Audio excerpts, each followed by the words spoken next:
Hello everyone, my name is Kathryn Aboya and I'm here with a very special guest today, Reid. He's flown in from Boston especially for my birthday today. It's a total lie, he was coming anyways, but it's really handy that he happens to be here.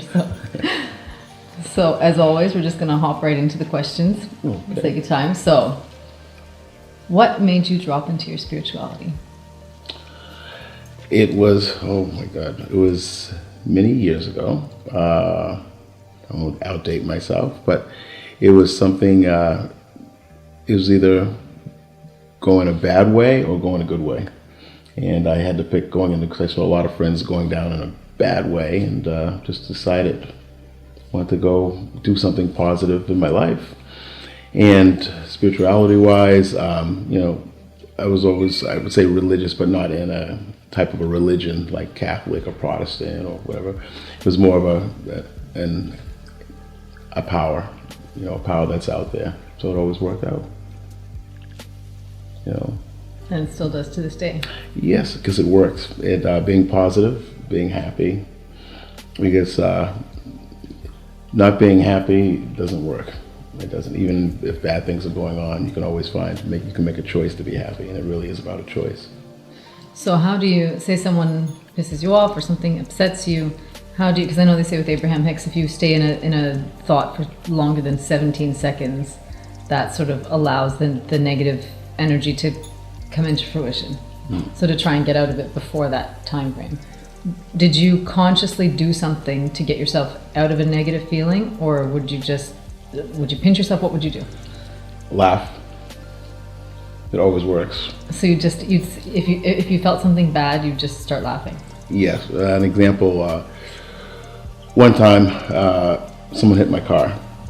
I had a brand new Lexus and somebody hit it. And I just sat in the car, and it wasn't my fault. And I found myself, the person who walked, I got out of the car. I smiled. I asked them, because it was a choice. I asked them, "Are you okay?"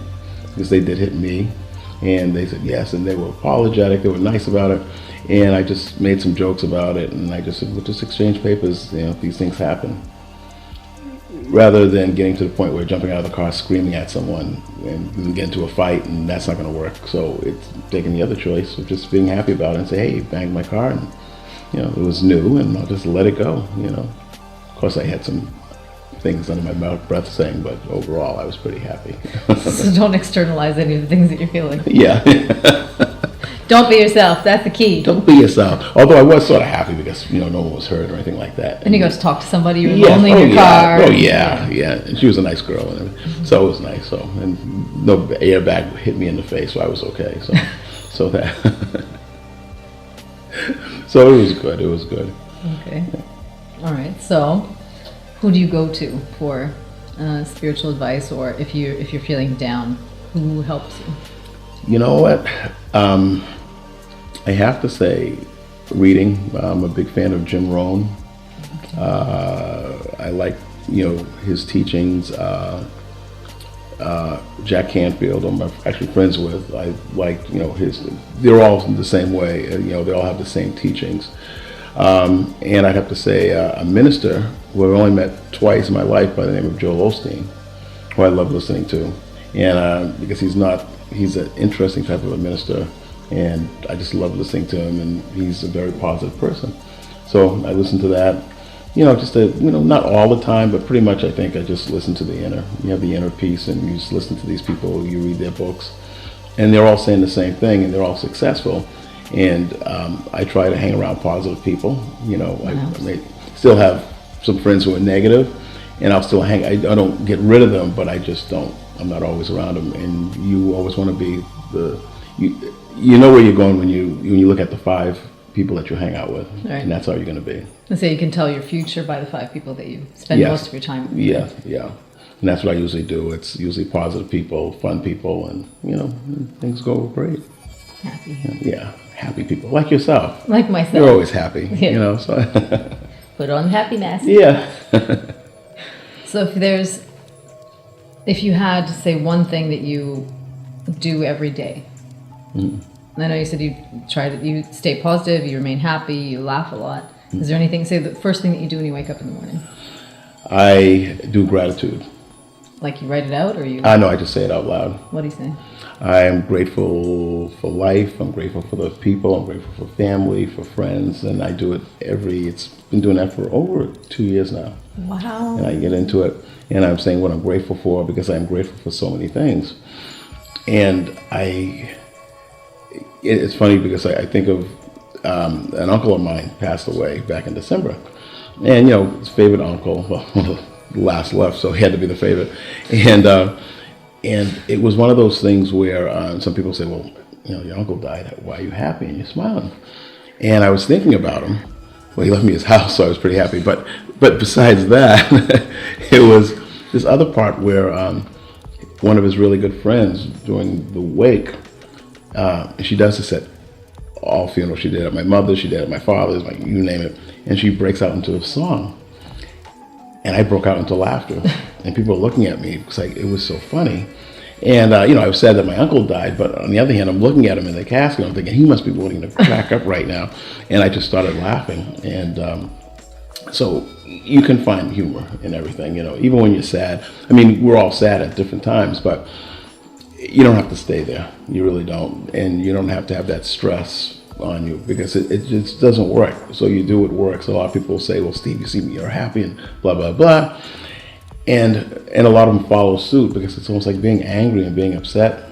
It's not going to work. It just won't work. It's proven it doesn't work. I proved it many years ago. It doesn't work. Being happy, even when bad things are happening, the best thing that happens to me was if something doesn't work out, something that I wanted so bad and it doesn't work out, I look at the other side and I just say that means something really awesome is going to be coming pretty soon. And it usually does. So that's the way to look at it. Like, say if you're doing acting, okay, I'm not an actor or anything, but say if I was acting and I wanted a role and I didn't get that role, that just means the next role, it's going to be a better role that's going to come way better than that one. And that usually is what happens. And that's better suited to you. Yes. So it's trusting that the universe knows what's best for you. Yeah. And giving your faith over to that and gratitude to it. And what verbally you say. You never say if there's something that you really want, like a director. Okay, and I want this director so bad, but you know what? I probably won't get that director because how am I going to get that person? And if I verbally say that, I'm already putting that energy into it. Whereas if I say, I'm going to get that director, I know that person's going to come on board. I know, you know, I just, you know, and if it doesn't happen, which it does happen, it's like, well, you know, something else came out better, but the right director will come along. So that's the way I look at it. And then, so I don't stress over it. I don't get upset. So you just let it flow. Yeah. Yeah. They say that worrying is like praying for something to go wrong. Yes, yeah. And that usually does. You know, it's usually like to say the power of your words. It's, you know, you can feel bad inside about something, but keep it to yourself and don't verbalize it because there's so much power in words. And I do you know, I started this, I thought it was silly in the beginning. A friend of mine, with Jack Canfield, was like, you know, doing vision boards. I'm like, vision board, I can't draw. No, you put pictures of these things, you know, that you want. And, you know, I've read, you know, Chicken Soup books, Success Principles and things of that sort, and they all talk about the vision board. So I tried it, and I put things, this is maybe about 6 years ago, certain things. And it's funny when you go back to it, and you also, not that I look at it every day, you know, it's not like I gratitude and I stare at it, but that's something I just put, you know, I have it down in my family room, and I just look at it every so often. And it's amazing how many of these things come true because it's easy. I call them miracles that we have every day. but none of us look at those. Things that happen. If I didn't meet this person, I wouldn't have met this person. There's a reason for everything, and we forget that. We only see, sometimes we see the good things, but we never see the bad things, how they worked out to make things good. So, the silver lining. yeah. And you said, I think you'd said that you'd studied psychology. Yeah. Okay. And so how did that, was that already implemented before, or? Nah, it didn't really work for me. No.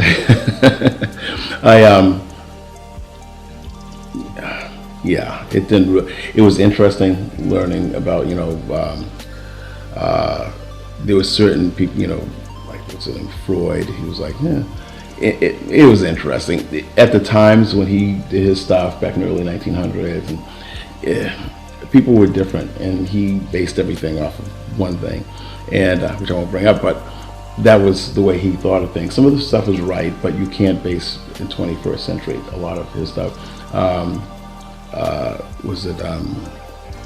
There's another one, the one who studied about dreams, I forgot his name now, that I liked, C.S. Lewis, Carl Jung.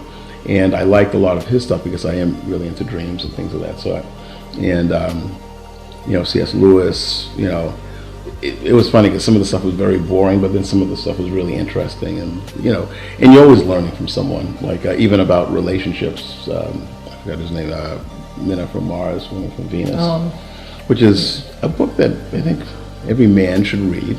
Every guy should read. Women should read it too. But I learned a lot. I said, oh, that's why that happened. And you learn, because women do think different from men. Yeah. And we always want to fix the problems of women. And women, you guys don't want us to fix the problem. You just want us to shut up. I feel like there's a problem. Yeah. You're the problem. Yeah, I know. Let's fix this problem. I know, yeah. Usually women just say, I'm talking about something, let me get it out. I don't want you to fix it. And so the guy should just sit there. And if a guy's smart, he has a headset and don't be listening to the baseball game. His knuckles off the ground. Yeah.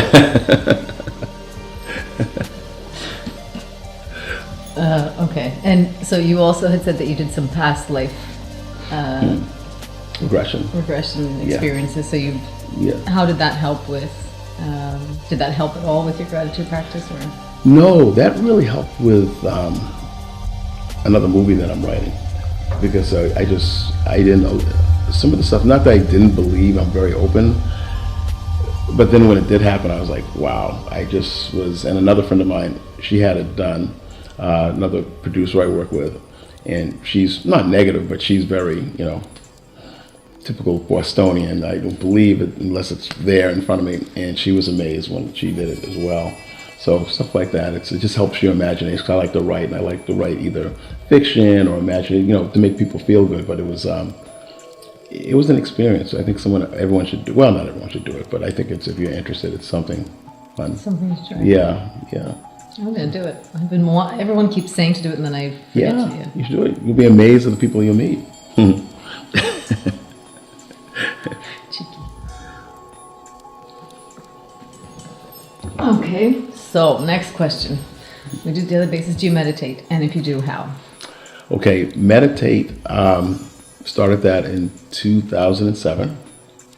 I don't think I'm great at it. Like a lot of friends of mine, they're very good at it, because my mind is always going. It's like ADD times 12. However, a friend of mine told me to listen to music and meditate. And I just said, well, doesn't everything have to be silent? He goes, no, it doesn't.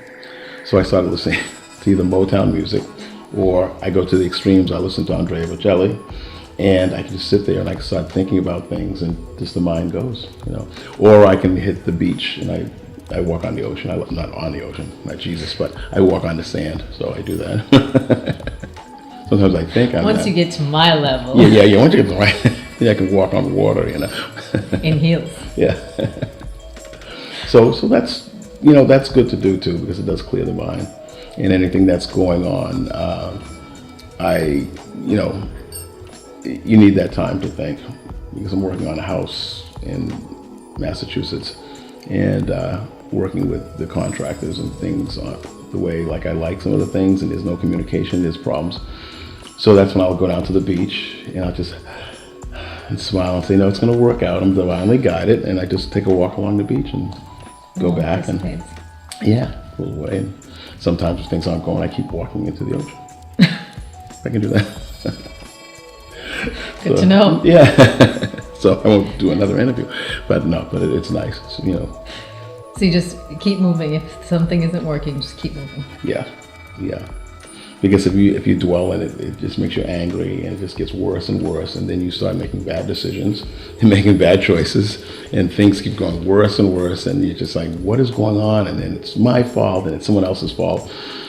And one of the things from one of the people Jack Canfield used to always say is taking 100% responsibility. And I used to have a problem with that. I'm thinking, okay, so what if someone does hit my car, and just before I got in the car accident, but if someone hits my car and they're in the wrong, how is that my responsibility? It doesn't make any sense.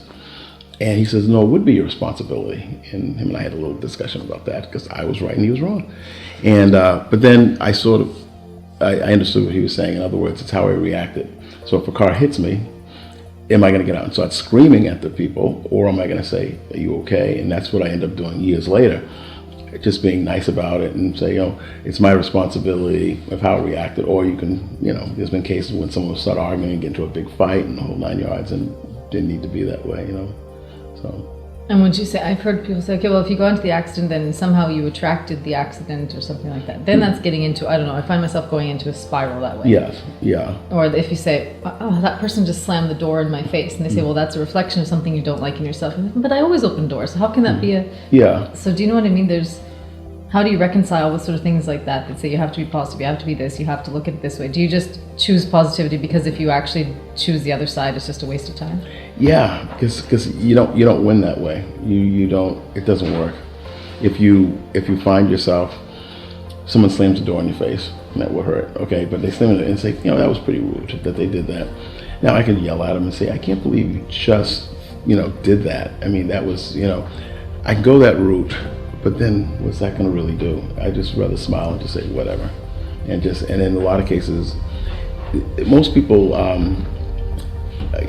it's a situation where it's an issue that they're going with. I used to work with this very difficult worker, and nobody liked this person, including myself. And I would be the person I would say every time the person would be, you know, I say, how you doing, blah blah. I'd leave, you know, just was just negative, and I just, you know, I'm just going to be like everyone else. We'll just ignore this person. And as a matter of fact, it was Joel Osteen that had a session when they were talking about there's other people. It may not be them. It could be you. And I found myself thinking about that. You know, what's causing this person to be so negative? It has to be something that's really bothering that person. And I have to change, because I'm going to be around negative people. That's going to happen. So every time I'm around a negative person, am I going to act, you know, talk about that person, walk away from that person, be rude too? So that's a reflection on me. So what I just started doing, every time I would see her, I'd say, hi, how you doing? And she would just ignore. And my friends that I work with say, why do you even bother? Because you know, no one wants to. And I said, you know what? I'm just going to keep doing it. Plus, I think deep down inside, I knew it pissed her off. But I kept doing it anyway, to the point where she started being friendly, and you know, she wasn't friendly to anyone else except for me. But I kept saying, I'm gonna, you know, want the expression, kill them with kindness, you know. So I just kept on doing it. I wasn't gonna change my personality for, you know, because and later on I found out she had some issues and stuff like that. So, you know, what I was doing was a good thing. You know, not that I did it on purpose, but I in a way to help her out, but it was helping me out. So the next time she said hi, you ignored her? Oh yeah, totally. Totally. So I'm getting you back. No, I did say hi to her. I even started giving her a hug, because I was never up until many years ago, I was never a huggy type person. Really? Yeah. You're such a huggy baby. I know now I am, but before I was like, no, I need my space. Don't hug me. And it was a friend of mine at college who said, you know, we talked about different things we don't like doing, and we did the blind test. I don't know if you've ever done that, where for 4 hours, and you're blindfolded, and someone has to take you, and for 2 or 3 hours, sometimes 4 hours, you're here. It's incredible. You have to try it sometime. The sound, it's incredible what you hear. But it's about letting go and having someone else take you, you know. And I sort of like, no, I want to be in charge. But my friend took me around, and we crossed Mass Ave in Boston, which is like one of the most busiest streets, and I can hear that, and I'm thinking I'm going to get hit by a car. But everything worked out good. But she was one who, she said, well, so you're not the huggy type? I said, no, because when she would, I'm like, don't do that. And she said, well, what are you afraid of? I'm not afraid of anything. It's just that, I just grew up in a family. We just didn't do it. We loved everyone, but we just, one of those type of families, immediate families. So then after that, she goes, every time I see you, I'm going to give you a hug. I said, all right, whatever. And every time I saw her, she gave me, and then it was sort of funny in the beginning, but then after a while, he really got into it, hugging everybody, people looking at me, policemen, hug them, get arrested. But I found myself hugging people. And so now, for the last 7 years, every time I see someone, I hug them. Even if I don't know them, I'll shake their hand and give them a big hug. And, hopefully I won't get arrested for it, but it's a nice thing to do. So if anyone needs a hug. Yeah, so everyone should always have a hug. They say that 10 a day at least, right? Oh, God. I go for 20 if I can. Do you double up? Yeah, sometimes, I'm going to see 3 people today. Yeah. They push me away, but, I'm on a list. But it's nice. It's nice to, hug people. And, that's what really life is about. And things are changing in the world, and I'm seeing it. We went through a period from, I would say, the late 70s into now, basically, of negativity, really negativity with media and television and Trump and all that. But anyways, I probably shouldn't have said that. But anyways, but now I can see a change. Things are changing, and people are happier. And I think there was a video of a gentleman, a black gentleman, who probably in his late 20s, he had a sign saying, I give hugs.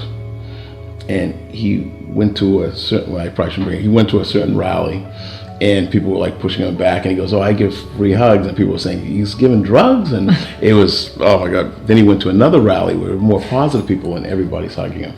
So that's going to show you that more positive people that are out there than the negative. Negative always gets the publicity, the news, but the positive things don't get out there. So be positive, give hugs, peace, love. I kid of the 60s, so that's why. Peace, love, and honey. Yes, that's the way to do it. That's what it's all about. Oh boy, I'm going to get into a laughing fit now. What's your rule in life? Well, I guess you kind of covered that, but do you have a general rule other than be happy? Be happy. Isn't there a song? Anyways, yeah, be happy. Do unto others as you want them to do unto you. The base of all religion, really. Yes, right? Yeah.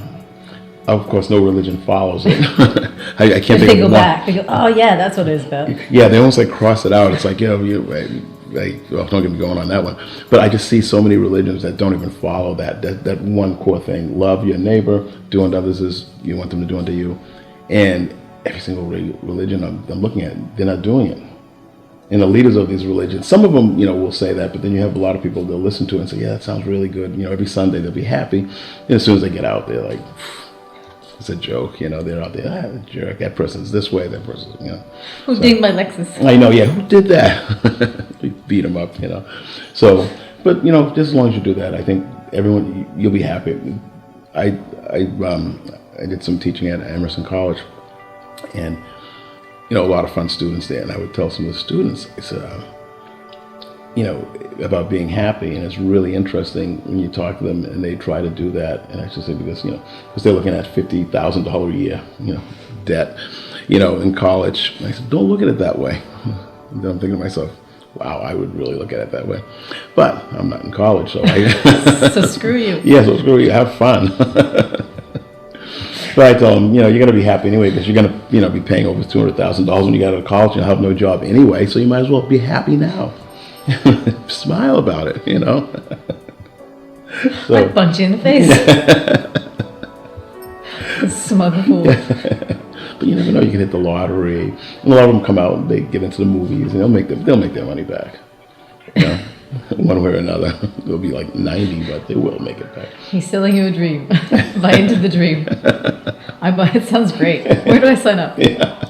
Go to college. Go to those really expensive ones. Yeah. Go to Europe. $600 a year, so that's a lot better. It's a lot better, yeah. Yeah. Find a French girlfriend. Yeah. Learn the language properly. Yeah. Yeah. Everything else is just a waste of time. Yeah. Just enjoy life. That's the best education. Traveling, that's another thing I would say, traveling. I know so many people have stayed in one place and they don't know others, and they don't know how other people are and how other people act. And once you get out there, I lived in Spain, I lived, different parts of Europe, the Caribbean. And once you go out to these places and you meet other people, don't always try to get people to be like you. And I think that's one of the things I think I like the most, is the fact that when I was in Spain, I didn't try to be, the American person or whatever. I was just hanging out there, butchering up the language, but they didn't mind. And but just met so many great people out there, and they kept saying, "You're not like other Americans," and I was that good or bad. And because I would interact, I would, when I was in France, I totally butchered French up. Sorry, Canada. But I tried, I had my little book, and I still said, "Who's the toilet? Who's the bathroom?" Okay, oh, that's right. Then I did have something right, okay. So I did that right. They looked at me strange when I said it. They always do that, though. Yeah, That's their thing. Yeah, and they point me to a totally different place, but that's all right. I smiled about it. The airport. Yeah, I know. Go back. Yeah, just get out. So I think if you travel, if you travel, you're going to be so happy. I think everyone's happy. Not just on a mini vacation, but actually travel and live. I would tell young people especially, go someplace and live for 6 months. Just experience, live, work, do whatever you have to do. Just work. I was in Europe, it was not the business, but I also did, got my TEFL, teaching English as a foreign language. And I was surprised because I didn't have to know Spanish fluently, which I didn't. I still don't. A couple 4 words, but I taught English, and some really mess up Spanish people now. But I had fun doing it. That's terrible. There's a lot of Spanish students that are saying words that they really shouldn't. But but they learned it. That's the important thing. They believed me. Oh gosh. If you're really good at lying, you'll make it. That's the moral of the story. You just go out there, tell them anything. But I'm sure they got me back when I was in Spanish. Just say this word. Okay. So now, have you traveled? I could ask you a question. You've traveled around the world. I've traveled, yeah. Yeah. I remember a guy in Paris when I landed. He was in a Tommy Bahama shirt and his shorts. And I thought, this poor guy, I know what's going to happen to him, because they'll pretend that they can't speak English, right? So he gets up to the thing with his glasses and he's like, "Can you tell me where to find the Eiffel Tower?" And the ticket lady booth, she was just like dead faced, stone faced, And he's like, "Eiffel Tower." And I was 19 at the time, and I said, "Can I help you?" He's like, "Sure, ma'am." I said, "The Tour Eiffel." "Ah, bah oui, the Tour Eiffel." It's over this way. Like, what he was saying. So it's good to go abroad because you can make fun of Americans in every country. That's like. Wasn't there a joke that the Americans? There was some joke, and the person that only can speak one language. I can speak 2. I speak English. You said you speak 4 words in Spanish. That's not another language. No, I also speak Ebonics. Ebonics. It's more of a jive type thing. I could speak that when I have to. But Spanish with I shouldn't say it. In different ways, you can speak Spanish. If you're drinking or something like that, if you're comfortable. Just spill his tea. So if you're comfortable, you can speak Spanish, or you can speak another language. And I tend to. Another thing that's really good at studying is I have the Rosetta Stone, which is great. But you really do have to go on it like maybe once a week. So I do it like once a month, and I have a few words, and I just sort of do it then. Would you like to share any of them with us? No, that's French. Quiero una cerveza. ¿Dónde está el baño? Beer, bathroom. Yeah, that's all you really need to know. Oh, I speak Spanish too now. Thanks, Mr. Reid. Mujer de bebé. What was it? Mujer de bebé. Mujer de baby? Mujer de bebé. Where's the baby? No, women drinking. Women drinks. I said I need to get on the thing once a month. Like I said, I got to practice a little bit more, but once I get into it, I'll be really good. Next year, my Spanish will be awesome. He gets free lessons. Run in the other direction as fast as you can.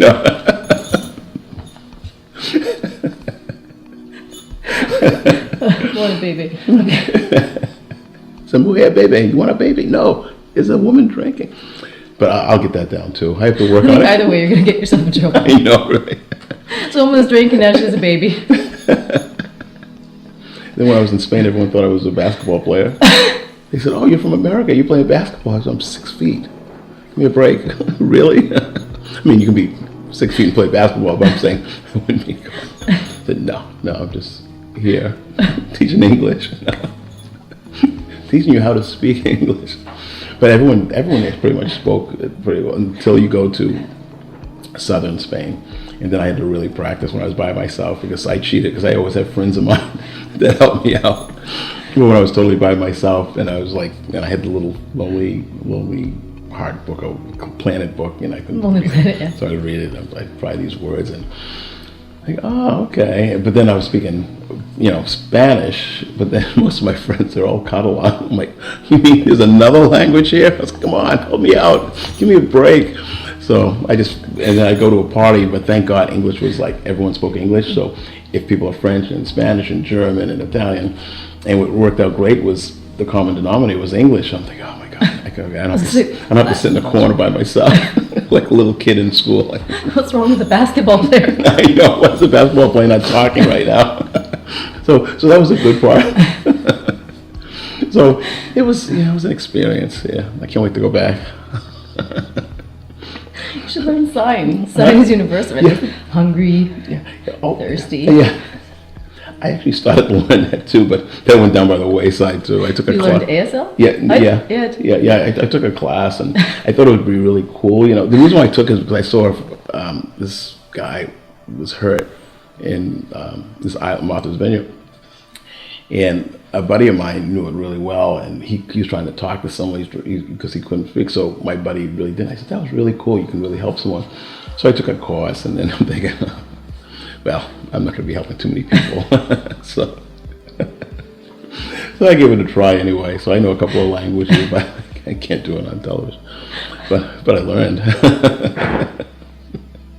What's thirsty? Huh? No. No, I don't know. Is it that? Oh, it's this? No. Isn't that something? No, is it this? This one's thirsty. I think that one's hungry. Oh, okay. Then what's this one?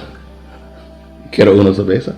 No, I'm not sure. I want to be here. That's your butchered Spanish. You would have been much better off doing that. I know. So basically, I think we all should get together and take a trip to Spain. This is great. Yeah. Tomorrow. We go to Montreal because that's French. Yes. Sort of like another country, I call it. Although, well, Canada is another country to me. I don't consider it. Canada is another country. Yeah, although I'll be moving up here maybe November 4th, so. Yeah, that's good. There's that site, MarrionAmerican.com. I know, I was reading that. You see the about is with 2 O's.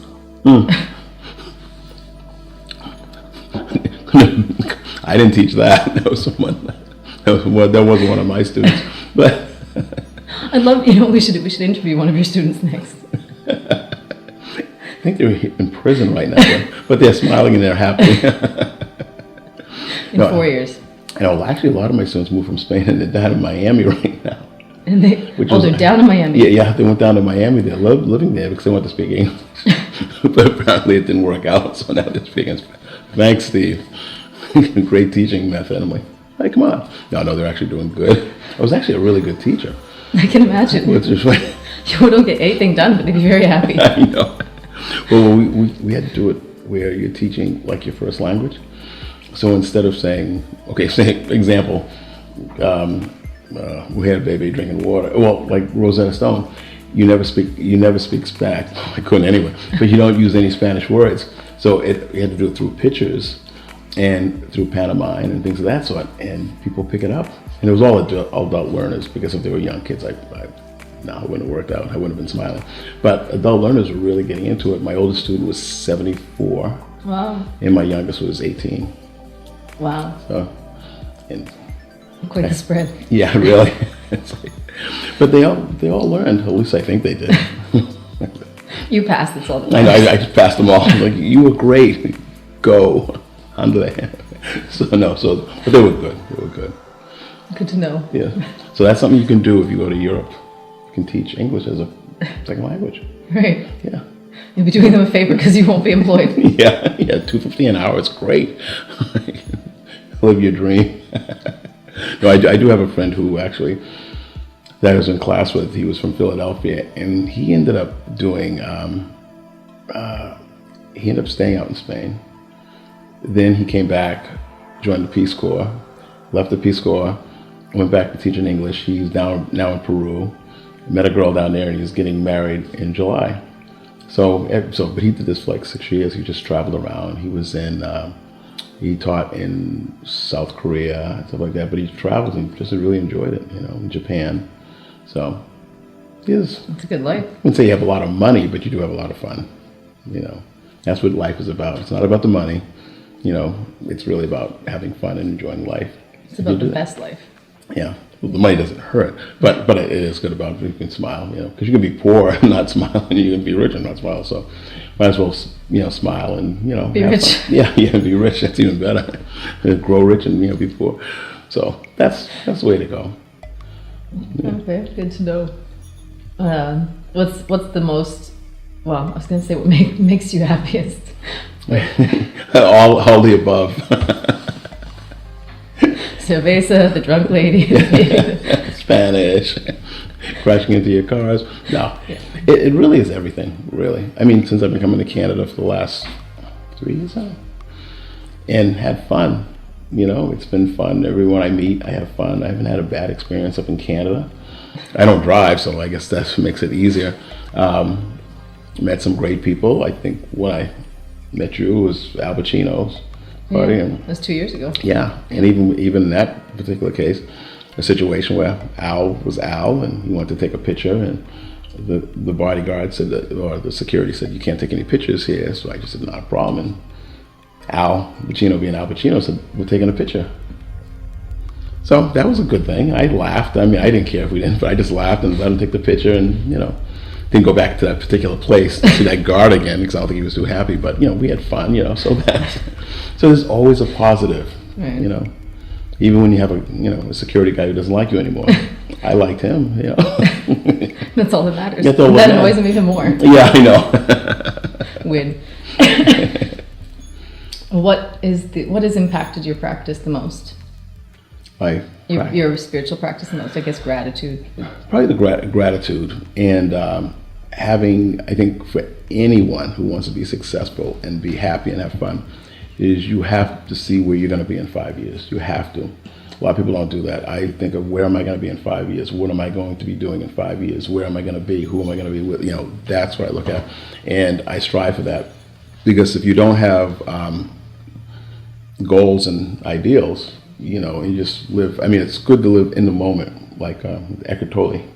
Okay, in the moment, okay. But you can't, but you also have to, you gotta think about where you want to go. If you don't think about where you're going to go, you don't know where you've been. So if you do that, it's good. Do you do a vision board, or do you write down your goals, or how do you do it? I do the vision board, but I used to have goals that I would write down, and then I put them away. And then I keep thinking about them. I look at them because I know where I want to go. And once I hit that goal, it's like, wow. Because an ideal is, I actually wrote a paper on this. Ideal is something that you never really get to, but you're always going to be striving for that. But then you have goals as you're getting to that, So goals of, making a movie, goals of owning property, owning houses, being happy, having family, these are all goals that you're going to. Finishing up school, I mean, I can't believe when I think about it, back in high school, I wasn't like the best student, but I enjoyed life. But then it was years later when I went back to college and got my master's degree and stuff like that. And when I was going back to college, it was fun, believe it or not. I mean, not the party fun, there was that too, but I actually learned something different from high school. I actually learned and got good grades, so that was a good thing. So do you have a list? So you say you write down your goals and then you put them away? Yeah. And then do you have anything, how often do you revisit them? Oh, probably once a month maybe, sometimes every so many months. If you don't write something down, you'll tend to forget. and something really cool just happened, or a miracle just happened, and you're never going to really realize it. Then when you go back and say, oh, I remember this is something I want. There are certain things I don't even have to look at, that I know there will be a goal, like short-term goals. And what's really interesting is, I used to keep a journal, which is a good thing. I don't have the time to really do that as much.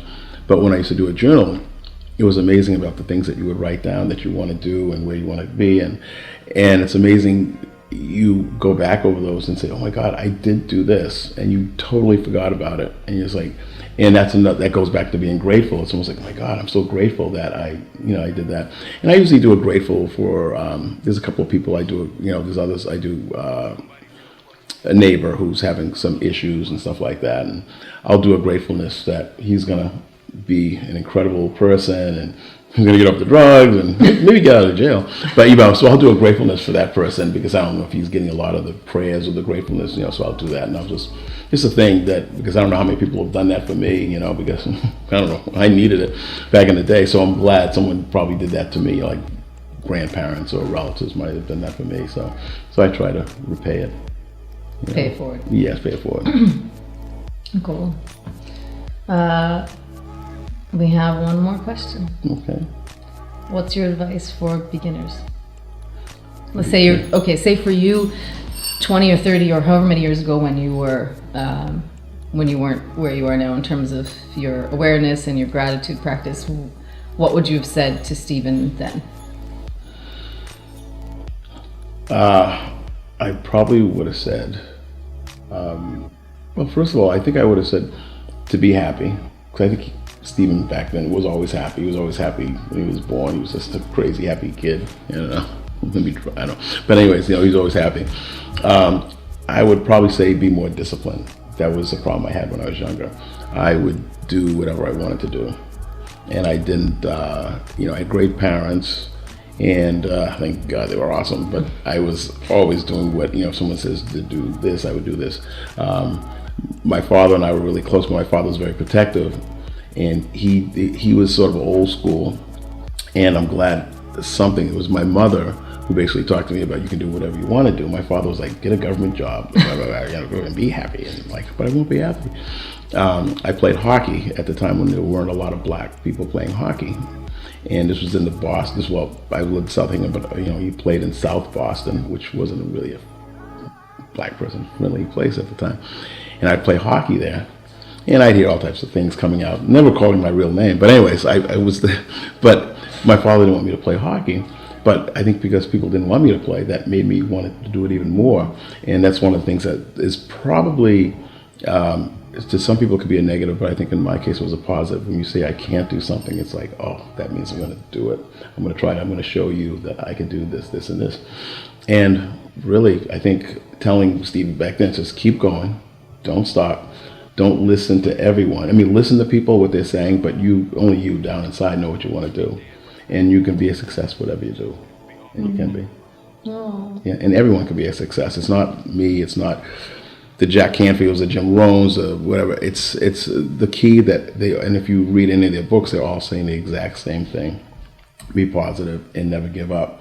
And when something doesn't work out, that just means something even better is on the horizon. And maybe a long time ago, it would have been hard to think that, but then when I look, I can go about 50 different situations where it's helped. And that what I would write down, I said, oh my God, that really did happen. So that's the first thing I would give to any good advice. That's amazing. That's incredible. Yeah. Everyone needs to hear that. Yeah. Yeah. And we'll do a prayer afterwards for everybody who's watching as well. Okay. Yeah. Okay. Okay. Thank you so much. Oh, thank you. Yeah. We're so grateful. Thank you everyone for tuning in. And namaste. Happy birthday to you. Happy birthday to you. Happy birthday, dear Kathryn. Happy birthday to you.